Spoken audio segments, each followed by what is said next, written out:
Bom, primeiramente queria agradecer a presença de todos. Nós já temos aqui mais de 20 participantes. Primeiro a Marta, né, por ter liderado esse processo aqui, até hoje liderando toda a equipe, tanto nos Estados Unidos como no Brasil. O Baruch também por dado a oportunidade da gente participar dessa live. O Brian Calkins, que é o cofundador da Proxy aqui nos Estados Unidos, e também a gente tem um braço interessante, ele vai falar sobre isso no Brasil. E o Peterson também, da nossa equipe, está aqui, e vamos conversar hoje sobre esses assuntos aqui que vocês já sabem, né? Sobre patrimônio aqui nos Estados Unidos, sobre real estate, sobre sucessão, e isso aí o Brian já, então, aqui, peço a ele já a participação. Eu ia começar falando inglês com ele, porque ele é americano, mas ele fala muito bem português, mas essa brincadeira fica para a próxima, né, Brian? Você já se entregou Já para falar estraguei. português. Cheguei estragando a surpresa. Não, Eu mas tenho no essa cara. acesso você conseguiu quase me enganar. Quase me enganar. Se você não Quase. fosse da mesma igreja que eu sou, você me enganaria. Exatamente. Eu estou virando figurinha carimbada aqui das rodas da Flórida. A piada já não funciona mais. Eu sou gringo de nascença, tá? Por isso a cara de gringo, o nome de gringo aí vocês estão vendo no Zoom. É porque eu sou gringo, mas eu cresci em Ribeirão Preto, no interior de São Paulo. Por isso vocês vão escutar um porta, porteira. Minha esposa é de Curitiba, né? Ela insiste em me ensinar leite quente, da dor no dente da gente, né? E eu me recuso, né? Eu vou continuar com esse sotaque do interior. Eu acho que ele é mais caloroso, né? E eu vim morar nos Estados Unidos com a minha esposa a primeira vez na minha vida em 2007. Eu queria trabalhar no mercado financeiro e mal sabia eu que eu entrei no mercado financeiro 6 meses antes da grande crise. Então, eu entrei e fecharam a porta, ó, ó, porta aí, fecharam a porta logo atrás de mim, ninguém mais entrou por alguns anos.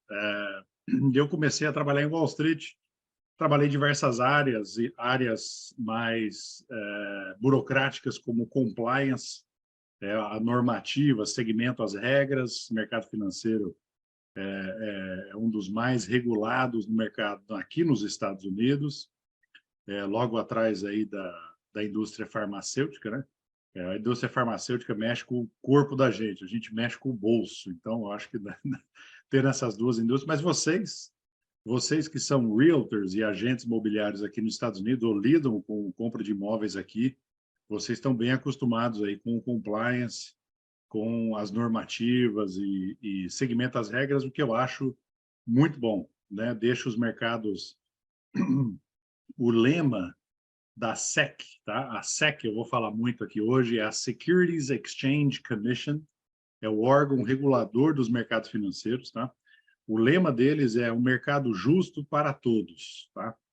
Então, quando você tem alta concentração de tomada de decisão, ou um mercado que muda as regras muito, você acaba priorizando poucos participantes do mercado. Eu acho que, como eu estou falando português e eu estou falando com o público brasileiro, eu acho que todos aqui entendem o que é que eu estou dizendo, né? E, por isso, tantos dos nossos clientes querem proteger o seu patrimônio aqui nos Estados Unidos, né? E hoje a gente vai falar um pouquinho sobre as possibilidades, o que é a Proxy, qual que é a nossa figura, como que a gente pode ajudar os seus clientes, ajudar vocês, tá? E também de um tema que, logo na quinta-feira aqui, para quem está em Orlando, pode aproveitar um churrasco junto com a gente. O Gradinho, nosso residente, o nosso gaúcho residente na equipe, organizou um churrasco para nós aí na Adega Gaúcha.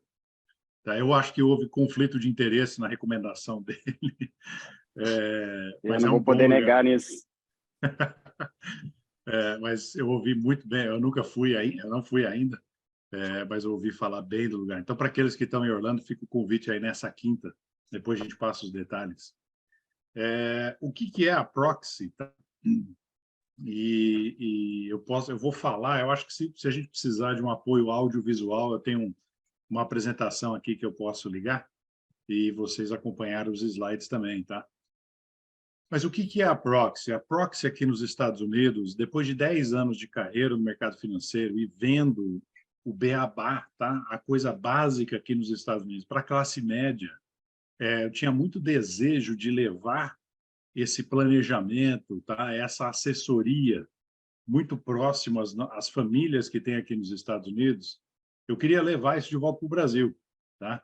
E aonde eu trabalhava, em Wall Street, eu tinha mínimos de milhões de dólares para poder atender uma pessoa que não é residente fiscal dos Estados Unidos.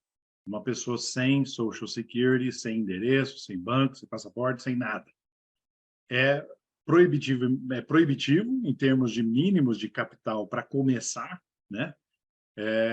Ou simplesmente não existe o serviço, né? Isso é porque a gente chama aqui nos Estados Unidos, é um serviço exclusivo para high net worth individuals. É que eu estou entrando numa live aqui agora. Olha o Zenira fazendo parte aí. Aí. Obrigado. E é possível levar esses serviços para uma pessoa em qualquer lugar do mundo, né? A minha pesquisa, junto com o meu sócio fundador, a gente partiu para ver se era possível você fazer gestão de investimento e assessoria de investimento para uma pessoa em qualquer lugar do mundo. De novo, o meu desejo era levar para o pessoal no Brasil, porque eu cresci lá, eu tenho pé vermelho, como a gente diz lá em interior de São Paulo, né? Eu sou da roça, Ribeirão Preto não é mais roça, né? Mas eu conheço muito bem a cultura lá, eu sei das resistências, e eu também sei da necessidade extrema que o pessoal de lá tem de tirar patrimônio do Brasil, né?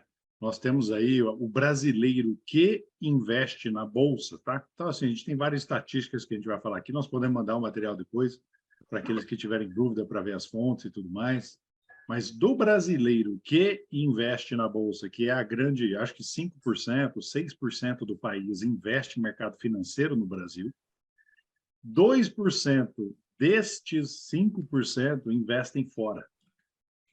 É nada, né? E você pega as ações americanas aqui nos Estados Unidos, Coca-Cola, tá? Mais de metade da receita da Coca-Cola vem de fora dos Estados Unidos, tá? Que não é uma realidade brasileira. Aliás, a Coca-Cola é um bom exemplo. A Coca-Cola paga dividendos há 102 anos, tá, gente? E uma empresa paga dividendos para os seus acionistas quando a empresa já está madura, quando ela não está reinvestindo dinheiro na sua própria operação, em inovação, em expansão, né? Vamos comparar aí Walmart e Amazon, né? Eu acho que até o pessoal que está no Brasil aí, todo mundo conhece o Amazon, né? Todo mundo já usou esse serviço aí. Essa inovação faz com que a empresa ela tem muito a inovar. Eles estão entregando já em algumas áreas dos Estados Unidos caminhãozinho. O caminhãozinho não tem motorista, tá? Em alguns bairros seletos. O caminhãozinho do Amazon vai sem motorista. Eles abrem a porta de trás, né, do furgão, desce um robô e ele leva o pacote até a porta de entrada da família, né? Não tem gente dentro desse caminhãozinho, né? Então, para criar essa inovação, o Amazon tem lucro, ele pega esse lucro líquido e ele reinveste na empresa para desenvolver isso cada vez mais, né? E comparando, por exemplo, com o Walmart a gente já conhece, aí estava no Brasil até alguns anos atrás, uns 10 anos atrás, é uma empresa consolidada, o modelo de negócio varejo é simples, é objetivo, aí não há muita inovação que o Walmart traz, então ele paga dividendos para os seus acionistas. Sobrou dinheiro, eles têm uma fórmula que eles vão lá e devolvem o valor para os acionistas, tá? Isso a Coca-Cola faz há mais de 100 anos. Isso é uma empresa que está nos Estados Unidos, tá? Isso você não tem no Brasil, tá? Você não tem empresas que pagam dividendos há 100 anos. Qual que é a recomendação aqui? Vão comprar Coca-Cola? Negativo, né? Nós vamos conversar do processo para você chegar no investimento e depois como que isso é uma fortaleza, né? É uma parceria que vai dar mais sucesso para vocês no lado do real estate, no lado imobiliário, tá? que mais? Com esse desejo de poder assessorar brasileiros, eu e o meu sócio CJ Davidson, aí sim, esse é gringo de tudo, nós saímos das empresas, a gente estava em Wall Street, e nós fundamos a Proxy. Tá? Nós fundamos a Proxy aqui no que seria qualificado no Brasil como uma gestora. Tá? Não sei se alguém aí usa os serviços de gestão. Nós temos algumas gestoras no Brasil nascendo agora, é um tema novo de uns 20 anos para cá. Tá? Os últimos 10 anos acelerou bastante. Nós temos aí a SPX, a Verde, né? Temos também a equipe de gestão dentro da XP, dentro do BTG, tá? Dentro do Safra, Banco do Brasil, todas as empresas têm uma equipe de gestão. A diferença é que no Brasil, o brasileiro comum, ele investe, né, bem entre aspas, tá, com 5 asteriscos na frente, ele investe usando um banco. Tá? Você vai no banco, aliás, o Gradin era de banco, então ele vai poder me dizer se a história é verdadeira ou não. O gerente do banco te liga, enchendo o saco, dizendo: você está com o dinheiro parado na conta, vamos colocar no CDB. Não é não? Confirmo. Em outros termos, né, não enchendo o saco, vamos dizer assim. Concordo, sim. Foi muito forte, muito forte. Tá certo. Mas a conversa é invertida, né? Então, assim, o brasileiro não é acostumado a sentar, fazer um planejamento. Tanto é que eu entendo por quê. Eu cresci no Brasil. Eu entendo que as variáveis variam demais no Brasil. A gente não consegue planejar semana que vem. Quem dirá aposentadoria daqui a 20, 30 anos, né? Isso está mudando, tá? Como um profissional de 20 anos de Wall Street, olhando de fora, né, de fora do Brasil, eu te digo que o Brasil, o real, a moeda está muito mais estável, a inflação muito mais controlada. O Brasil está dando passos no caminho certo para ser um país mais estável, para a população brasileira poder se planejar melhor. Tá? E aí entra esse serviço de internacionalização de ativos. Você tirar dinheiro do Brasil e colocar aqui nos Estados Unidos para se proteger, porque você já tem condições melhores hoje no Brasil de planejar os próximos 10 anos da sua vida. O filho ou a filha tem pouca idade, já começar a sonhar com eles estudarem fora, né? E, pelo amor de Deus, não cometam o erro, e comentem isso com seus clientes, para eles não cometerem o erro de: opa, meu filho está embarcando o mês que vem para ir fazer um intercâmbio na Europa, nos Estados Unidos, agora eu preciso comprar dólar. Né? Eu vi, por que eu comento isso? Porque eu já tinha a Proxy em 2020. Quem se lembra de 2020 aqui, né? Eu não lembro. O ano passou voando, foi um furacão, né? Não lembro nada, que parece que foi trauma tão grande que o cérebro deletou tudo. Mas todos nós vivemos a pandemia e olhando objetivamente, tá? Eu conheci 6 famílias que em 2020 estavam aqui em Orlando, fizeram as malas e foram embora. Por quê? Porque o dólar subiu demais e elas ganhavam a receita dela e o patrimônio delas estava vindo do Brasil para os Estados Unidos para sustentar uma família que estava gastando em dólar. E uma delas, inclusive, me disse assim: olha, eu até esperava que o dólar pudesse encarecer, mas não tanto, e por tanto tempo, subir de 3 e ir para 5, mais ou menos 3, né? 3 e tanto que estava, 3,50, 3,80, e parar em quase 6 e ficar ali. E o meu comentário foi: olha, honestamente, vocês não fizeram um plano, né? Um profissional que tem metodologia, que tem uma sistemática para criar um plano. É claro, a gente não pode prever, não é impossível prever todas as variáveis em qualquer plano de vida. Mas a gente tem planos de contingência, tem dinheiro que tem que ficar aqui, dinheiro que tem que ficar ali, e tudo isso dá mais segurança para vocês e para o seu cliente. Tá? E aí começamos a trilhar esse novo mundo de assessorar brasileiros com o seu dinheiro aqui nos Estados Unidos sem mínimo. Tá?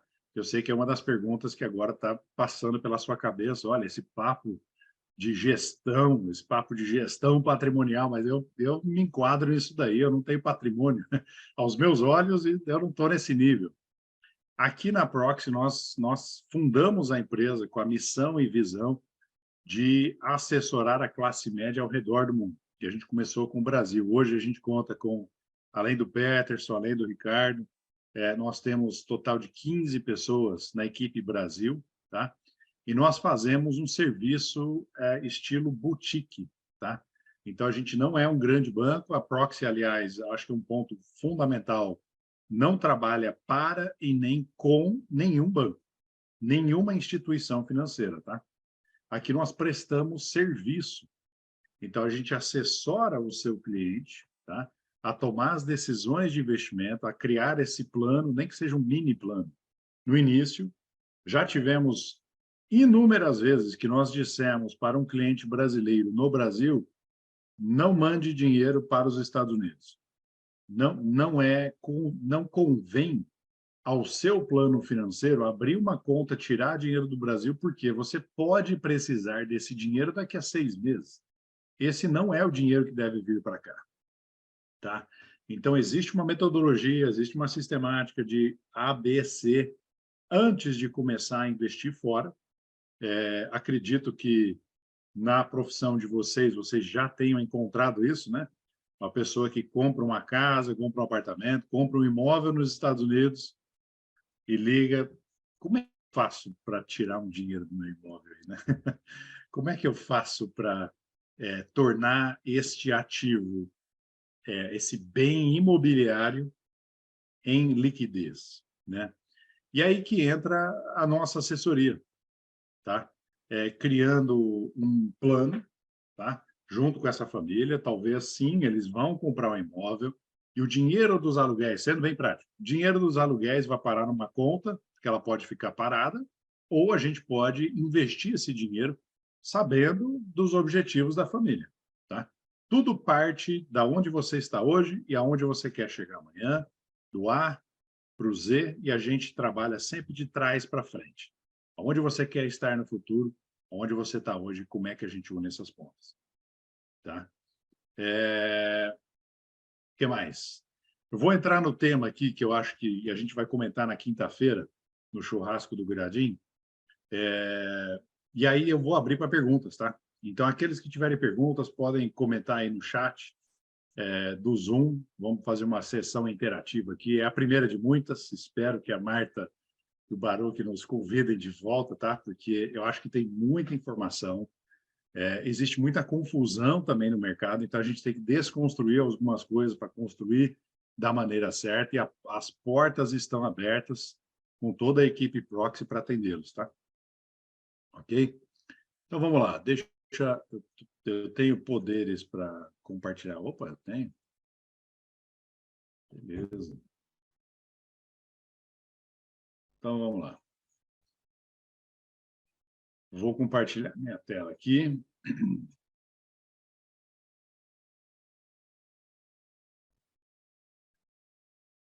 E... Ótimo.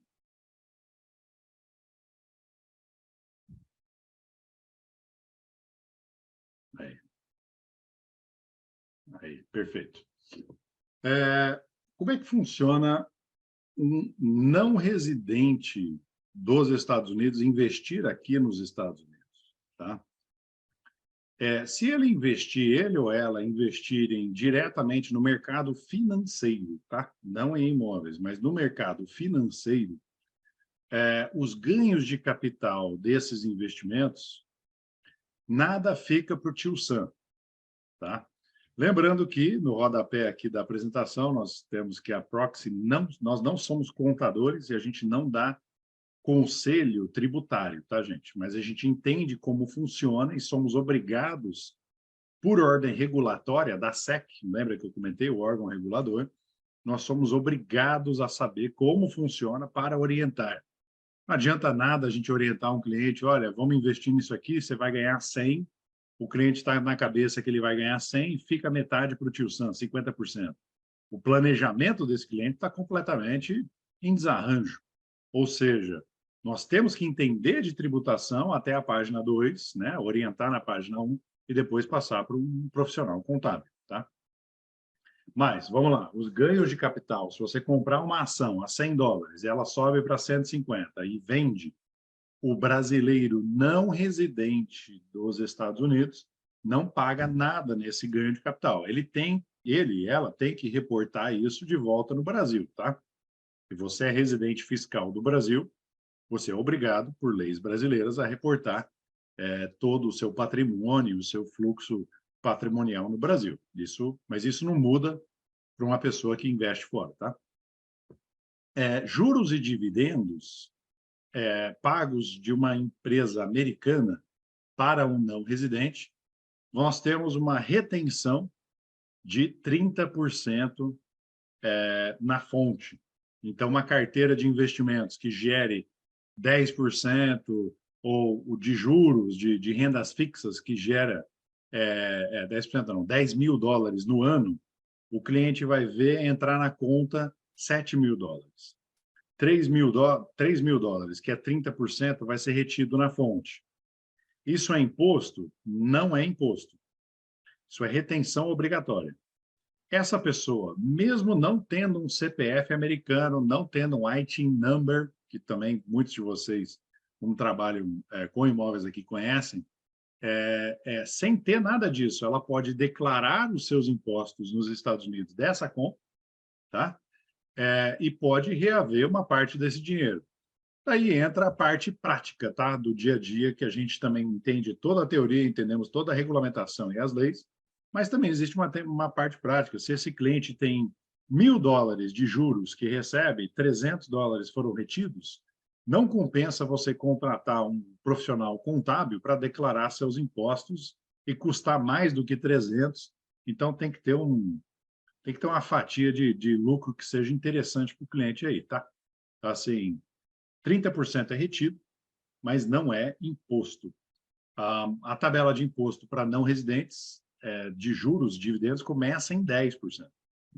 Então, e aí são faixas, né? O sistema americano, ele trabalha sempre, na maioria das vezes, com faixas, e aí você pode ter até 20% de ressarcimento, se valer a pena. Beleza? E aí, uma coisa que a gente vai falar aqui, que é a sucessão, tá? Então, assim, como é que funciona? Desculpa, esse slide está bem denso aqui. Nós vamos trabalhar junto nisso, nós vamos conseguir. Mas é mais simples do que você imagina. Um não residente, tá? Uma pessoa não residente, no falecimento dela, 100% do patrimônio passa para o cônjuge, tá? Então, se você não, a não ser que você tenha um pré-nupcial, a não ser que exista algum regime de separação de bens, os Estados Unidos simplifica a coisa quando olha para um não residente. É todo mundo comunhão de bens, é todo mundo 100% e 100%. Ninguém é 50% da conta, 50% tem que autorizar e tal. Ele simplifica a coisa, fala, todo mundo junto. Essa pessoa falecendo, o marido falecendo, a esposa, tem direito de 100% do patrimônio dos Estados Unidos. É só provar, tem um comprovante aí, uma certidão de casamento, tá? E that's it, né? Então, esse patrimônio vai ser um processo, vai ter um processo legal com os bancos, com o title company, com quem quer que seja, para passar esse patrimônio para o cônjuge sobrevivente, como a gente chama aqui nos Estados Unidos, surviving spouse. Mas vamos supor que essa pessoa não tinha cônjuge, tá? E ela tem uma conta de investimentos de $100 mil aqui nos Estados Unidos, tá? E como é que fica? Daí falece, tá? Então, aqui nós temos nosso exemplo, $100 mil em uma conta de investimento na pessoa física, na PF, ok? E aí ela falece. Os seus herdeiros vão receber $90.400. Por que 90.400 e não 100 mil, que é o que tinha na conta? Vamos lá. 60 mil dólares são isentos de imposto de herança, imposto de transferência, que a gente chama no Brasil de ITCMD, ok? De transferência de uma geração para outra. Perceba que já no parágrafo anterior, já tem uma grande diferença com o Brasil. No Brasil, um cônjuge falece, é feito o espólio na hora, né? 50% do patrimônio vai para o cônjuge sobrevivente, 50% vai para os filhos ou os herdeiros por direito, né? E aqui nos Estados Unidos, não. Falece um cônjuge, 100% vai para o outro. É direito. 60 mil é isento aqui nos Estados Unidos. Deixa eu fazer mais bonitinho. 60 mil, um patrimônio para um não residente fiscal é isento. E acima de 60 mil, vai incidir uma taxa de transferência, um imposto de herança, que vai de 24% a 40%. Ok? Então, são faixas, são bandas, tá? Nesse caso, a incidência sobre os 40 mil, se eu não me engano, até a última vez que eu olhei a lei, é 24%. Isso pode ter mudado. Vai resultar em um imposto devido pela família, pelo estate, tá? Estate é o patrimônio do morto, que é outra diferença dos Estados Unidos para o Brasil. Aqui o morto tem vida ativa, né? Vamos dizer, através do seu estate, com E no começo. E aí você pode ter a figura de um trust, que vai reger como funcionam esses bens depois da morte da pessoa, e nada disso existe no Brasil, tá? Mas vamos lá. Então, nós temos aqui 9.600, tem que ser pago pelo estate, tá? Não, a família, eu já vi pessoas tentando, eu vou mandar um cheque aí para o tio Sam, né? Fazer um cheque de 9.600 dólares, eu mando para o tio Sam, ele libera o imóvel para o meu nome. Não é assim que funciona, tá? É complicado, tem que ter a figura de um estate attorney, então um advogado patrimonial vai ter que entrar nessa história para ajudar a família a criar liquidez desses bens para pagar essa conta, porque tem que vir de dentro do patrimônio do falecido ou da falecida, ok? E aí nós temos, então, toda essa nhaca. Aí. Tudo isso daqui, por quê? Por um motivo só. A pessoa física é que era dona do patrimônio. E outra coisa aqui que eu quero deixar claro, já que eu estou falando com um grupo de agentes imobiliários, isso daqui é um ativo americano. Então, vamos lá, eu já ouvi demais nessa vida, assim, olha, compre o imóvel nos Estados Unidos e abre uma LLC, que você está protegido, tá? Sim, estará protegido de liabilities, do risco legal, e aqui nos Estados Unidos, você toma cuidado, aqui é o país com mais advogado por metro quadrado do planeta, tá?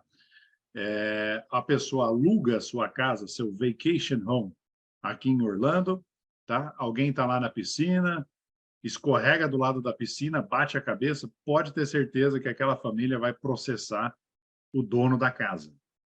E se você não tem essa casa coberta por um véu corporativo, que a gente chama, que é uma LLC, os advogados de processo civil vão tentar pegar patrimônio da pessoa física em outros países, tá? Você tem milhões de reais aí que eu sei, que eu vi, não sei onde, estou te processando por isso, ou você nunca mais pisa nos Estados Unidos até pagar isso, é horrível. Então, ter uma LLC protege, cria um véu corporativo, contém o risco legal da atividade, do dia a dia dentro da empresa. Uma outra vantagem da LLC é que simplifica os impostos, né? Então, assim, quando você tem a retenção ali, quando você tem a renda do aluguel entrando por uma empresa, você tem tratamento corporativo, não tratamento pessoa física, que é mais complicado. E o terceiro, e talvez o motivo mais forte de colocar o imóvel dentro de uma LLC, é o FIRPTA, né? É a retenção de 15% no preço da venda, não no lucro líquido do ativo, né? Comprou por 100 e vendeu por 150, o FIRPTA vai incidir no 150, não no lucro de 50 aí nesse caso, tá? E aí depois a pessoa pode reaver o FIRPTA lá na frente, mas leva um certo tempo. Então, ter a LLC, muito importante, é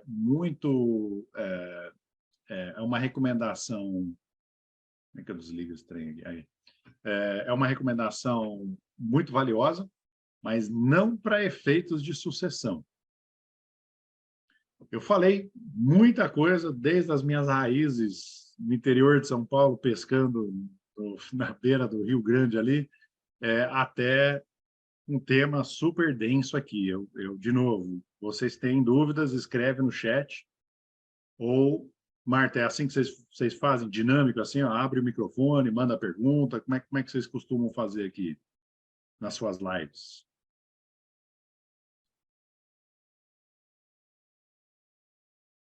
Marta ou Baruch? Não sei se vocês querem comentar alguma coisa. Quero sim, tá?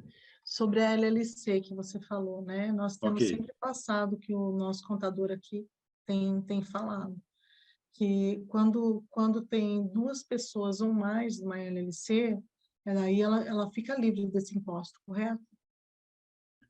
Do imposto de sucessão? FIRPTA. Não, do FIRPTA. Do FIRPTA, sim. Correto.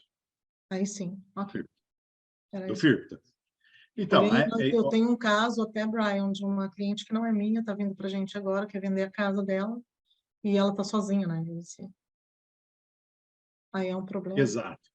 É um problema. É um problema. De novo, a gente não dá conselho contábil, né? Mas eu entendo como é que funciona.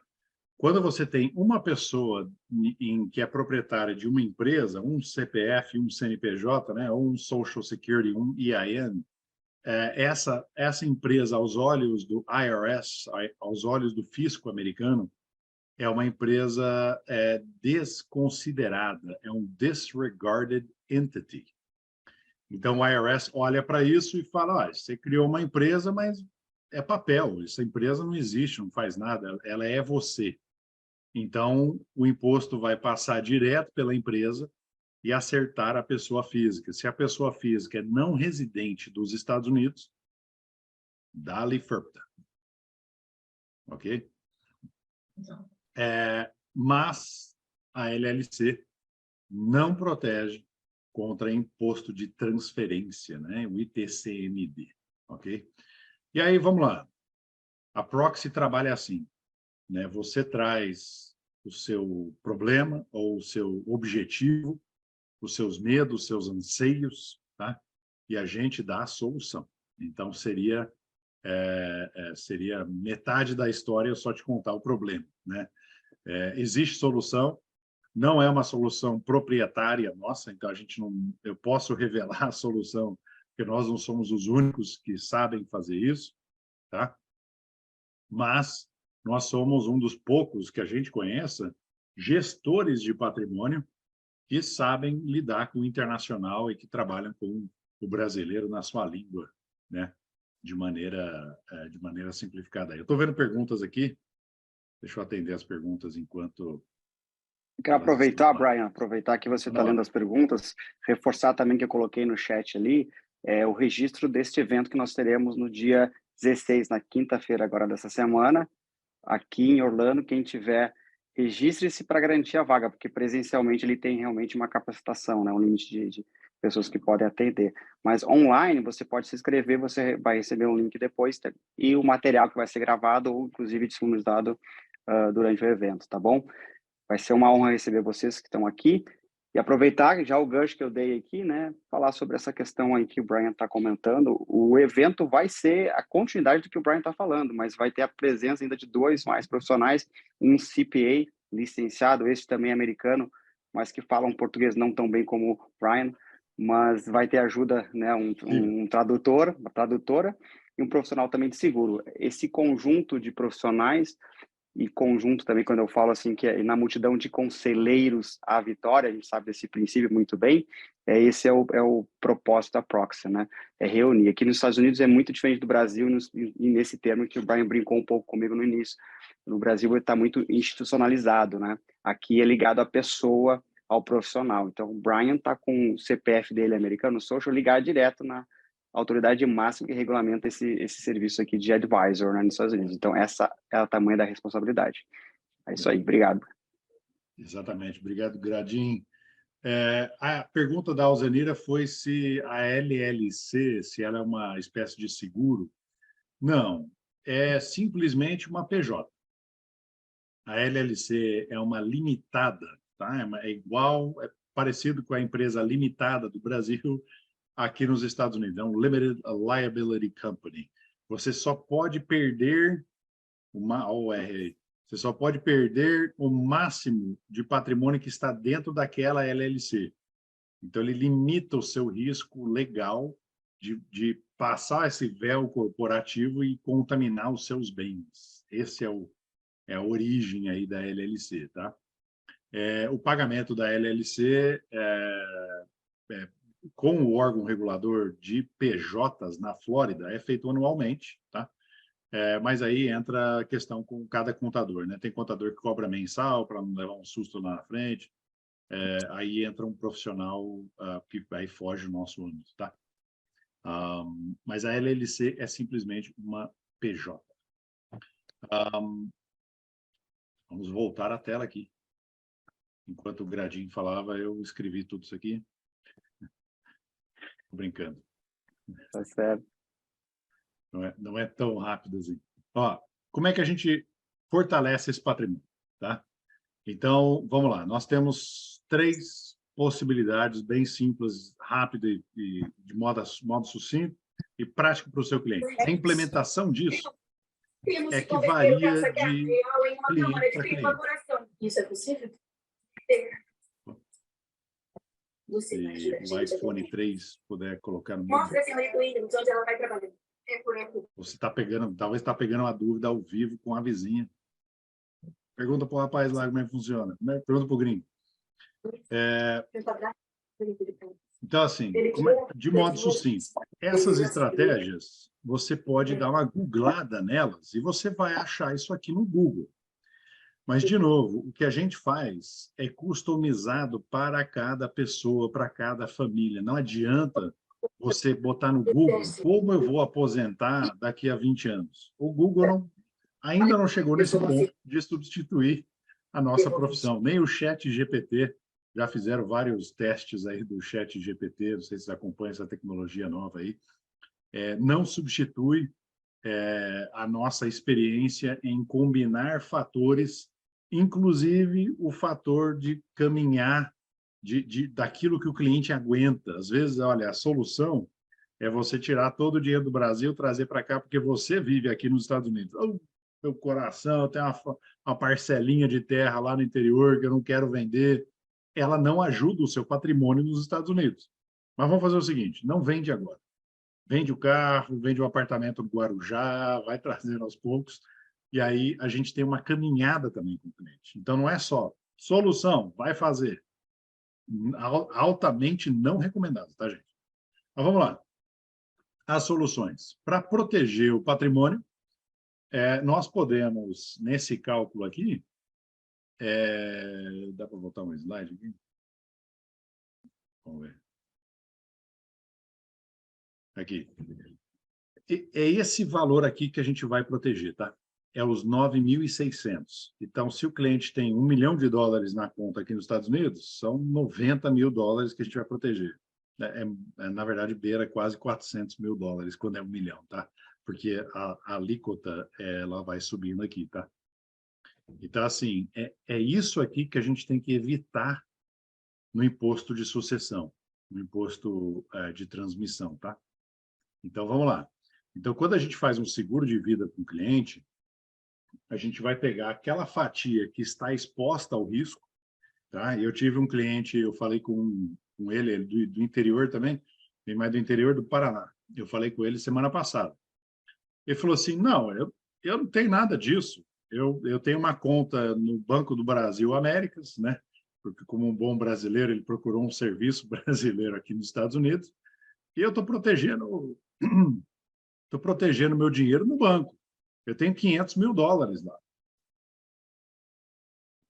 E eu falei para ele o seguinte, eu falei, doutor, a conta no banco e o dinheiro dentro da conta do banco é um ativo americano.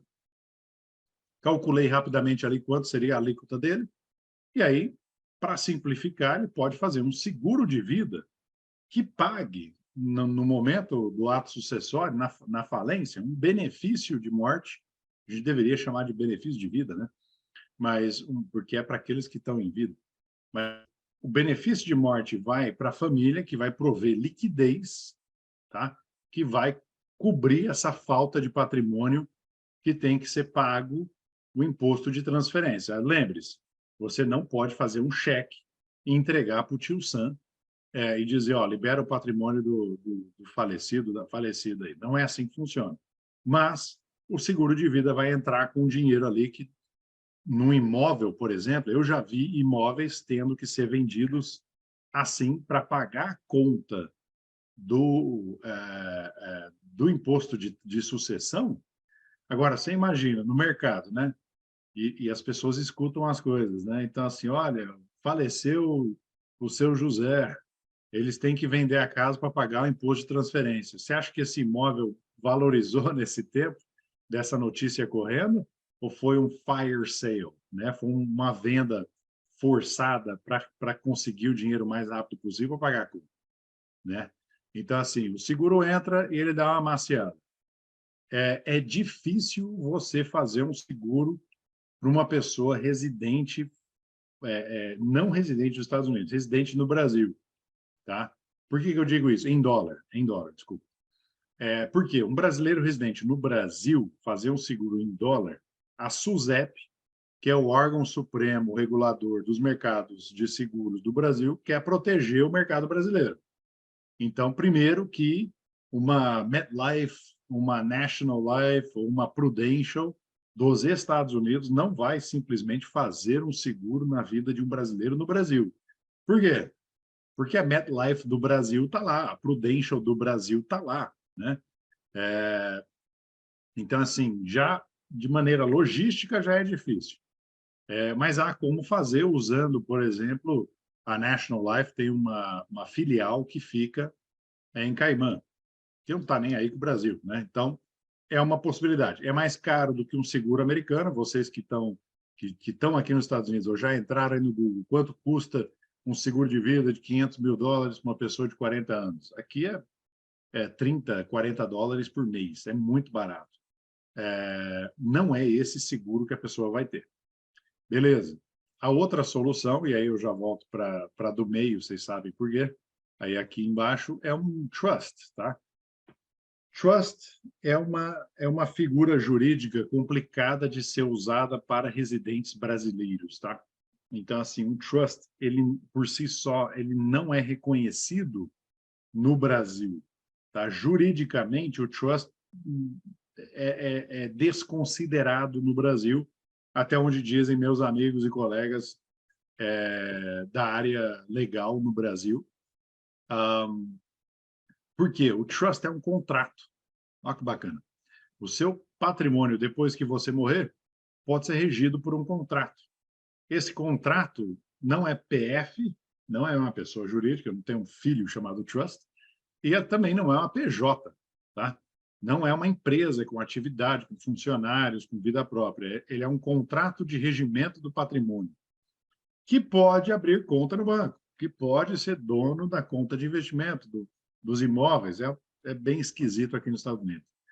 Essa entidade não é reconhecida no Brasil, então, se o processo jurídico de sucessão for parar no Brasil, o juiz vai desconsiderar isso e o que o cliente pagou, e pode beirar aí custos de 10 mil dólares por ano para manter um trust, esse dinheiro pode ser perdido, tá? Então, assim, vamos lá. Em resumo, qual que seria uma boa estratégia para brasileiros vivendo no Brasil com imóveis dos Estados Unidos? é ter uma offshore, uma empresa no Caribe, e eu já explico o porquê disso, que é proprietária diretamente dos bens. Um bem imóvel eu não recomendo, porque vai voltar o FIRPTA, né? Uma offshore baseada em Bahamas, baseada em Caimã, ou em BVI, né? Ela é um non-resident alien, ela é um não residente fiscal americano, então vai pagar FIRPTA. Mas como é que a gente faz um desenho que pode ser interessante para os seus clientes? Ter uma offshore, uma empresa offshore no Caribe, que é dona da LLC, que é dona da casa. Entendeu? Pescou a estratégia? Você coloca essa offshore para agir como um novo véu corporativo, tá? Então, você vai ter o véu corporativo nos Estados Unidos, que vai dar uma segurança para o problema não passar daquilo, e mais uma no Caribe. Por que Caribe? Primeiro, vamos falar desse preconceito todo contra as ilhas do Caribe. Foi muito abusado no passado por maus atores, tá? Então, assim, a offshore tem estigma, até aqui nos Estados Unidos, fazer coisa offshore, as pessoas aí têm dúvidas da sua legalidade, é absolutamente normal. É uma PJ como uma PJ. Toda PJ, toda empresa que não está no Brasil é offshore. Toda empresa que não está nos Estados Unidos é offshore, tá? Você pode abrir uma offshore, tem clientes aí, eu não sei se tem o pessoal do Paraná ou do Rio Grande do Sul, que costumam usar o Uruguai, por exemplo, tá? Uruguai é um paraíso fiscal, não cobra imposto de renda hoje, já cobrou no passado, né? Então, assim, esses países têm seus riscos institucionais, os seus governos que vão e vêm. Não houve até hoje nenhum país do Caribe que mudou de um regime sem tributação para um regime tributário, ok? Especialmente as jurisdições mais fortes, como BVI, Caimã, Bahamas, tem várias, tá? Essa empresa, você já pode criar um desenho sucessório dentro da empresa, o seu cliente ou você, né? As pessoas você pode fazer 50% das cotas à pessoa, 50% o filho ou a filha, sem atividade econômica, tá? O que ajuda na hora da tributação no Brasil ou em termos sucessórios. Então, você tem vários desenhos que podem ser feitos. Tudo isso, de novo, que nem o papo da proxy, né? Parece muito bom, muito, muito palpável aí, mas papo caro, né? Parece coisa de rico. Uma offshore hoje custa de $1.000 a $2.000 para abrir e para manter, tá? As casas que estão sendo vendidas aí aqui as vacation home aqui em Orlando, tem alguma aí que custa $100.000? Se tivesse, vocês me ligam, tá? Vocês me avisam, não fala, não abre o microfone, não conta para ninguém. Não tem, é um patrimônio de 200, 300, 500 mil dólares que a gente está falando. Para colocar de 1 a 2 mil para agir como um seguro, viu, Azanir? Não é seguro, mas é uma PJ que vai dar mais um bloqueio corporativo. Daí como é que funciona? O seu José morreu e tem a offshore, que é dona da LLC, que é dona da casa. Como é que funciona esse caso? É só ligar para as pessoas que têm que ser ligadas, para o banco, o Title Company, aliás, Title Company nem ligaria, mas para quem tem que ser informado, opa, o seu José não é mais diretor da empresa, agora é o Juninho. Acabou. Não tem ato sucessório. Você retira o que a gente chama, na parte legal, de situs. Então, agora não temos mais o ato sucessório acontecendo nos Estados Unidos com um ativo americano e está acontecendo em outro lugar que não diz respeito aos Estados Unidos, e o seu cliente permanece protegido. Aqueles 24% a 40% cai para zero. E o FIRPTA, como tem uma LLC, já vi muitos casos colocar 1% o dono da offshore e 99% a offshore. Pronto, resolveu o FIRPTA também, né? E não é um papo, de novo, soa um papo caro, mas na verdade a solução é bem simples, tá? E, de novo, nós estamos aqui vendendo offshore. Aliás, a gente nem faz offshore na Prox, tá? Isso aqui é planejamento patrimonial. Isso aqui é educação financeira, porque de tão latente que está esse assunto, tem tanto brasileiro vindo para cá, trazendo patrimônio. A gente sabe o que aconteceu no Brasil, em outubro do ano passado, e a gente quer ajudar vocês a protegerem o patrimônio do cliente de vocês da maneira correta. Perfeito, Brian. Então, a gente está chegando no final da live, final dessa 1 hora. Acho que é mais do que uma aula, né? Mas aqui é só uma introdução daquilo que vai ser na quinta-feira. Então, se vocês tiverem a oportunidade, registre-se, acompanhe. A gente vai deixar um e-mail também específico para o Baruch. Talvez ele pode compartilhar com vocês depois para dúvidas que surgiram, talvez não foram respondidas. Embora o Brian, além de falar inglês, até falou latim aqui, pelo que eu vi, vários termos aí jurídicos. E essa questão do planejamento, de fato, a gente sabe que, por experiência, muitos anos de experiência com clientes, diversos segmentos, diversos mercados, o planejamento não é uma garantia de sucesso, mas a falta de planejamento é quase que uma garantia de fracasso. E a gente está falando de coisas aqui que vocês têm conhecimento, e eu queria só concluir dizendo que quinta-feira vai ser sobre isso, sucessão em real estate. Eu também sou corretor aqui licenciado na Flórida, a Marta e o Baruch sabem disso, então sou colega de vocês. A gente atende clientes do Brasil que às vezes fazem um planejamento de compra ou para investimento aqui e não sabem toda essa multifaceta ou uma série de questões que precisam ser avaliadas e planejadas em conjunto. E a Proxy, além de investimento financeiro aqui nos Estados Unidos, que é a porta que vocês têm Brasil para os Estados Unidos, tem essa questão da gestão patrimonial, preocupação com o cliente final nosso. E por isso que nós estamos servindo o mercado brasileiro. Então, obrigado pelo tempo de vocês, de cada um. Marta, obrigado pela tua liderança mais uma vez.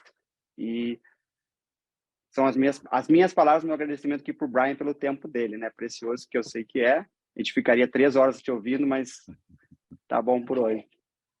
Obrigada, Ricardo.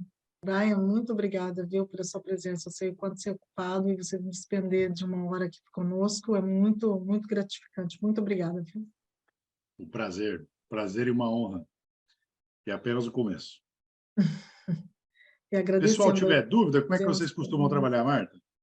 Nós temos um grupo, tá, de todos os corretores agora, e eu peço para os corretores aí, qualquer dúvida que tiver, colocar no nosso grupo, nós passamos para eles, e eles retornam isso. E os corretores que estão aqui, eu animo vocês a se registrarem, e aí também nesse evento aí na Adega Gaúcha, né? Eu ainda não conheço a Adega, né? Quem sabe vou estar lá com vocês também, tá bom? Maravilha. Obrigado, Marta. Obrigado a todos. Uma ótima noite e uma abençoada semana, né? Obrigada a todos vocês também, gente. Estamos aqui à disposição, tá? Obrigada, gente. Foi um prazer. Boa noite. Até mais. Tchau, tchau. Tchau.